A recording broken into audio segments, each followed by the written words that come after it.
Praise the Lord. இந்த April மாதத்தில் 23ஆம் தேதியாகிய இந்த வியாழக்கிழமையின் காலை வேளையில் தெய்வ சமூகத்தில் வந்திருக்கிற ஒவ்வொருவரையும் கர்த்தர் தாமே ஆசீர்வதிப்பாராக.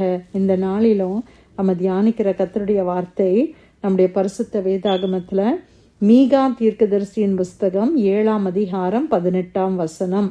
The book of Micah chapter 7 verse 18. தமது சுதந்திரத்தில் மீதியானவர்களுடைய அக்கிரமத்தை பொறுத்து மீறுதலை மன்னிக்கிற தேவரீருக்கு ஒப்பான தேவன் யார்? அவர் கிருபை செய்ய விரும்புகிறபடியால் அவர் என்றென்றைக்கும் கோபம் வையார். அல்லேலூயா.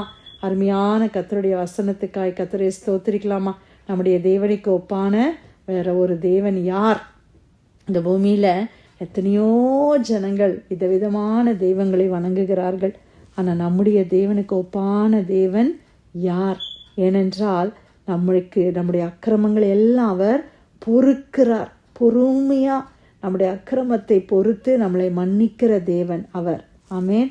தமது சுதந்திரத்தில் மீதியானவர்களுடைய அக்கிரமத்தை பொறுத்து மீறுதலை மன்னிக்கிற தேவரீருக்கு ஒப்பான தேவன் யார்? நம்முடைய மீறுதல்களை மன்னிக்கிற தேவனுக்கு ஒப்பாக எந்த தேவனை நாம் சொல்ல முடியும்?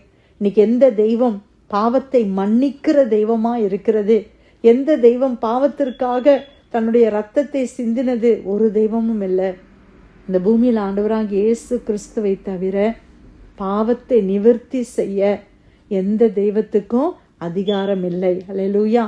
இயேசு கிறிஸ்துவனுடைய இரத்தம் சகல பாவங்களையும் நீக்கி சுத்திகரிக்க அது வல்லமையுள்ள இரத்தமாக இருக்கிறது.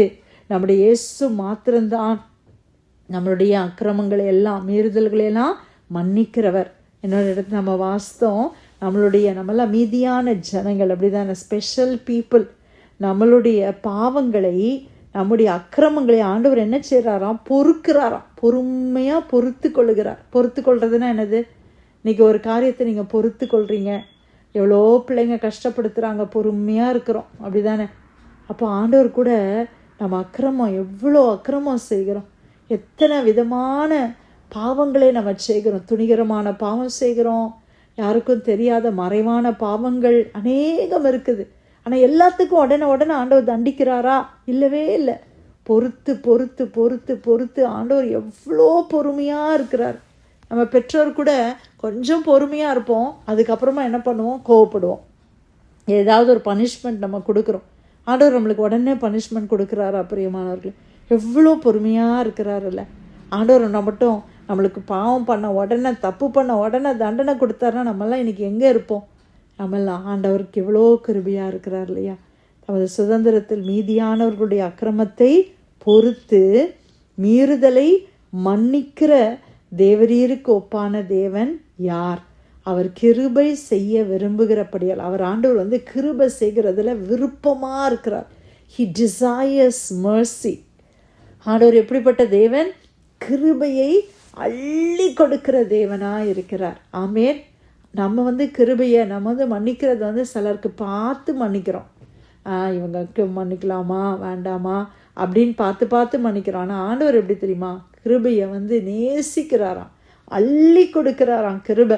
அவர் கிருபை செய்ய விரும்புகிறாராம். அதைப்படியால் அவர் என்றென்றைக்கும் கோபத்தை வைத்து கொண்டு இருக்க மாட்டார்.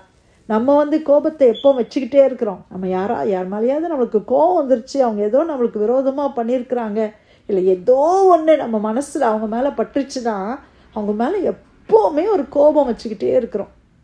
அவங்ககிட்ட பேசுவோம், நல்லா பேசுவோம், ஆனால் இருதயத்துக்குள்ளே என்ன இருக்குது? கோபம்.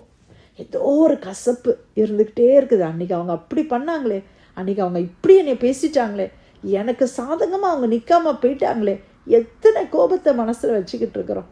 ஆனால் என் ஆண்டவர் பாருங்கள், அவர் என்றென்றைக்கும் கோபத்தை வைத்து கொண்டு இருக்கிற தேவன் அல்ல. அவரால் கோபத்தை வச்சுக்கிட்டு இருக்க முடியாது. இன்றைக்கி என் மேலே கோபப்பட்டா கூட அடுத்த நிமிஷம் அப்பா எனக்கு உதவி செய்யுங்கன்னு சொல்லும் போது ஓடி நமக்கு உதவி செய்கிற ஒரு நல்ல தகப்பன். சரி, நீ தான் என்னை வேண்டான்னு சொன்னல, நீ எனக்கு என்னுடைய விருப்பப்படி நீ செய்ய மாட்டேறல, நான் ஏன் உனக்கு செய்யணும் அப்படின்னு என்னைக்காவது ஆண்டவர் சொல்கிறாங்களா? இல்லவே இல்லை. நம்ம ஆபத்து காலத்தில் ஆண்டவரை நோக்கி கூப்பிடும்போது உடனே ஓடி வந்து நமக்கு உதவி செய்கிறார், நம்மளை தாங்குகிறார், தப்புவிக்கிறார், சுகத்தை கொடுக்கிறார், பலனை கொடுக்கிறார். அவர் கோபத்தை என்றென்றைக்கும் வைத்து கொண்டிருக்கிற தேவன் அல்ல. அவர் பொறுமையுள்ள தேவன், அவர் அக்கிரமத்தை மன்னிக்கிற தேவன், அவர் கிருபை செய்ய விரும்புகிற தேவன்.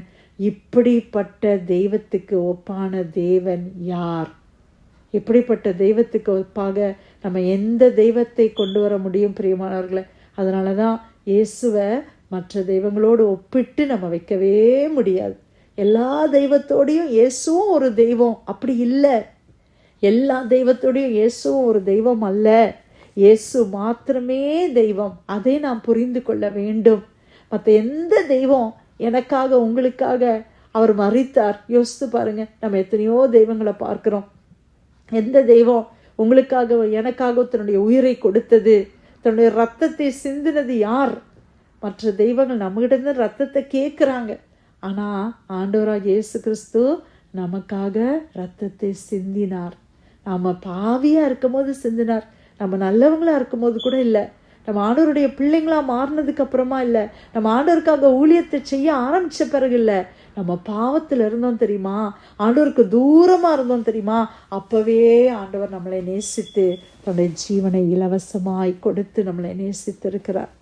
இப்படிப்பட்ட தெய்வத்துக்கு ஒப்பாய் எந்த தெய்வத்தை நாம் கொண்டு வர முடியும்? இன்றைக்கும் ஆண்டவராக இயேசு கிறிஸ்துவனுடைய ரத்தம் எல்லா பாவம், அது எப்படிப்பட்ட பாவமாக இருந்தாலும் அது எல்லாம் அது சுத்திகரிக்க அதுக்கு வல்லமை இருக்கிறது. ஹல்லேலூயா.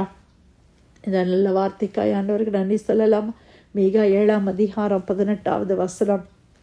தமது சுதந்திரத்தில் மீதியானவர்களுடைய அக்கிரமத்தை பொறுத்து மீறுதலை மன்னிக்கிற தேவரீருக்கு ஒப்பான தேவன் யார்? அவர் கிருபை செய்ய விரும்புகிறபடியால் அவர் என்றென்றைக்கும் கோபம் வையார். கர்த்தர் கொடுத்த நல்ல வசனத்துக்காய் நன்றி செலுத்தி யாராவது ஒருத்தர் நம்ம ஜெபிக்கலாமா?